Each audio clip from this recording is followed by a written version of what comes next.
Hey there, lovelies. Welcome to Tea Time with Ty. It's me, daughter of the Most High. Brace yourself, because this tea might just transform your life. Hey there, lovelies. Welcome to the reading chair, and welcome to another segment of Tea Time with Ty. And it's me, Ty, aka God's daughter, because I am God's daughter. And today, guys, I am going to be reading a passage from my book, Spilling My Tea. And it's going to be a passage on suicide. So I'm going to read it and then we're going to discuss. So without further ado, let's get started. So the holidays passed and our first Christmas and New Year, and it was now the beginning of 2006. And Mr. Love and I were not on good terms. I was out in Florida with no family aside from him, and I would pretty much go to and from work, come home, cook and clean while Mr. Love lived his life as he pleased. He had met people in Florida, one person in particular that he had become quite fond of and began to hang out with this guy. So Mr. Love didn't spend a lot of time at home. I had become so depressed, and at this time I felt so alone. One day I was sitting in the tub and I just felt unloved, unimportant, and unappreciated. I remember that there was a bottle of 800 milligram ibuprofen that Mr. Love had gotten from the dentist after his teeth implant. I decided to get the bottle and take as many as possible, and it is just what I did. I popped one, and then two, and then three. And before I knew it, I had grabbed a handful and just threw them to the back of my throat and swallowed. Mr. Love was not home during this time as usual. About 3 minutes after taking the pills, I could feel the strength leaving my body. I had become so weak. I began to sink down into the bag that I had drawn for myself. I was so scared out of my mind.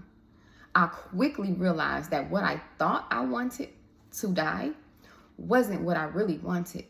What I really wanted was for Mr. Love to come in the house and realize what he had driven me to and never treat me badly again.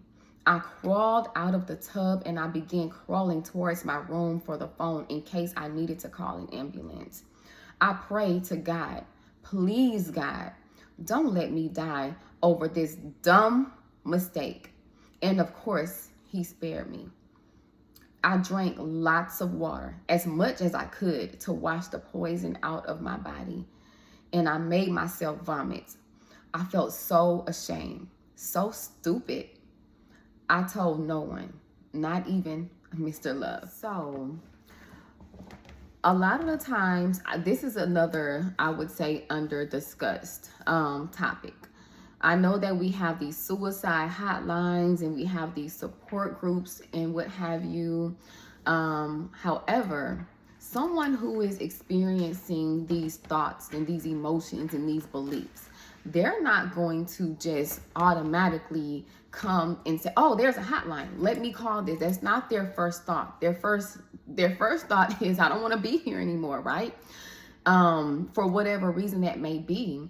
And if they're inside of a home and they don't feel safe, they're not going to know how to articulate, those thoughts and emotions, especially, unfortunately, it's sad to say, but especially in a Black home. Like if you come and tell a parent that you're depressed in a Black home, it's, girl, what you got to be depressed about? You don't have nothing to worry about. And I will say myself that I was guilty of that as a parent. I'm not going to say, if my kid comes to me and say that they're depressed, because I've never heard them actually say those words. They may come and say that, it just may just be actions, or it may be something that seems like a lack of gratitude, and you're like, well, you need to be grateful because there's people that don't have what you have. But really and truly, sometimes we need to dig deeper and see what the root of that issue is. Is it a depression that's trying to creep up? Is it a feeling of unworthiness? Is it something else that's going on? And so with me, I experienced these thoughts and emotions and these feelings and these beliefs as a result of the things that I had went through from childhood on up. So Like I said, it's not anything that I am blaming on any one individual. It is just my life experiences that made me feel this way. And at that point, I was tired of it. I just wanted it to be over. At least that's what I thought, right? And so it's important to make, our children feel like they have a safe place.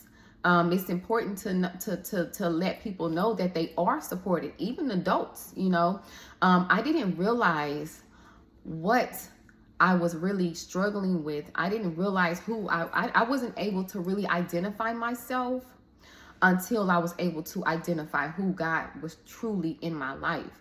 And that wasn't until after I had all of my children. So as a result of that, like I wasn't attempting suicide.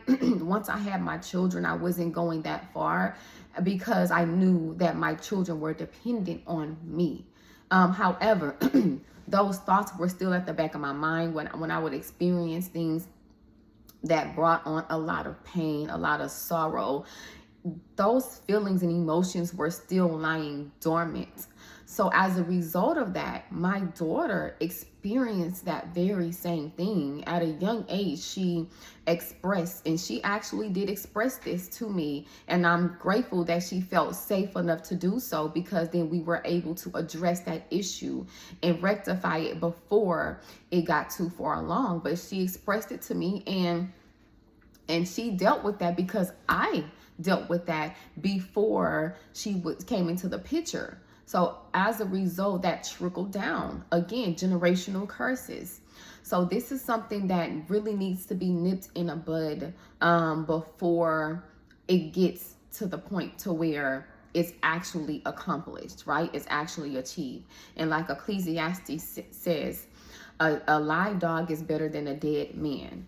So yeah, you know, ending it all, that might not, it might permanently get rid of the pain, but it permanently gets rid of everything.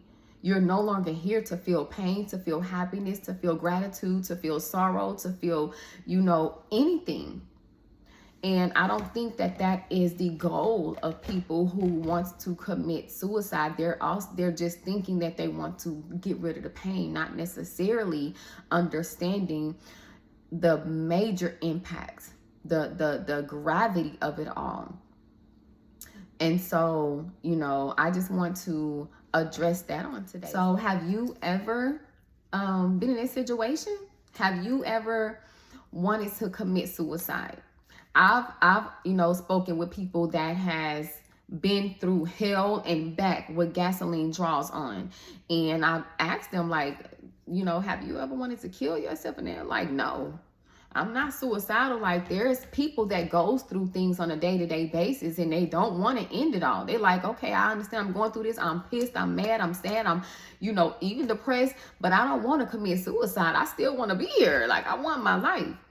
But then on the other hand, there's people that are like, I'm done. I just don't want to deal with it at all. Or you might be a little like me. And I was, I just want to I thought I wanted to end it all. But when it came to that point, I'm like, no, this is not what I want.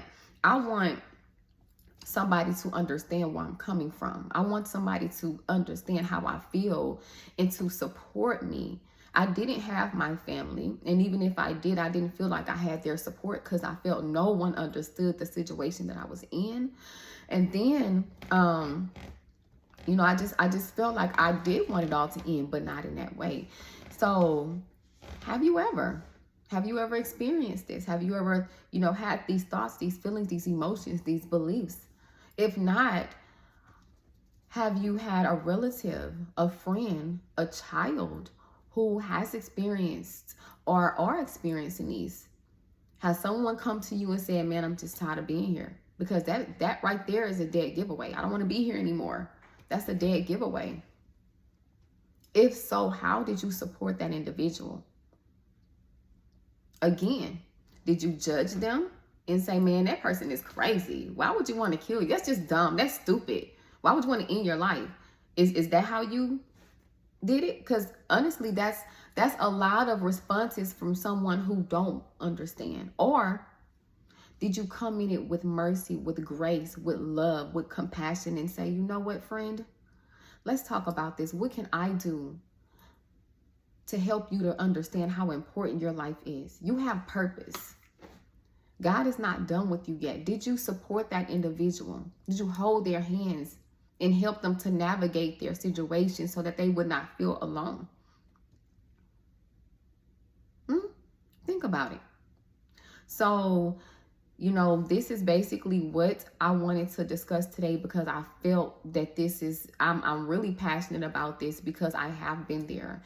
And again, I have a passion for especially young adults who may be going through these things.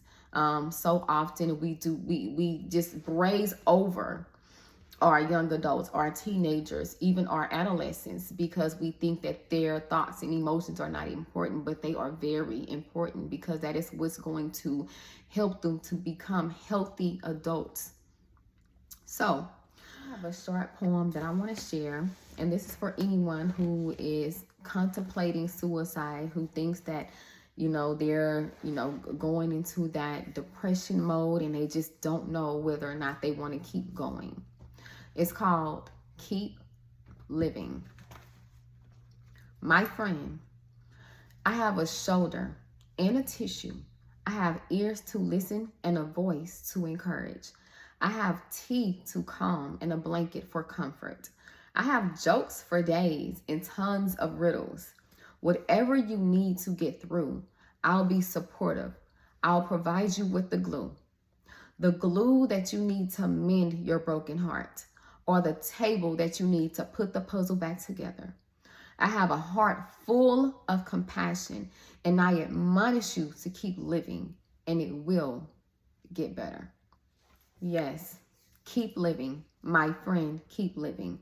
My brother, keep living. My sister, keep living. My child, keep living.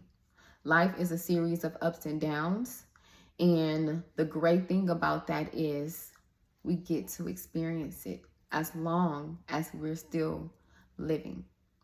So if you have made it this far, I first want to say thank you so much for sticking with me. Thank you so much for watching. And if you enjoy this content, if you could go ahead and subscribe if you have not already done so, like this video, comment, because honestly, the most important part is for you to comment, because I want to have a discussion, because my thoughts, my opinions, the things that I verbalize is not the only thing that helps people. Your thoughts, your emotions, your opinions, your experiences, that is what's going to really help people. So comment down below, okay? And then also hit that notifications bell. That way you won't miss another video, honey. And for everybody who is watching, Happy New Year's. We officially made it to 2026, and it is such a blessing, guys. So I'm going to go ahead and wrap this up. But until next time, you guys have an amazing week. Okay, bye.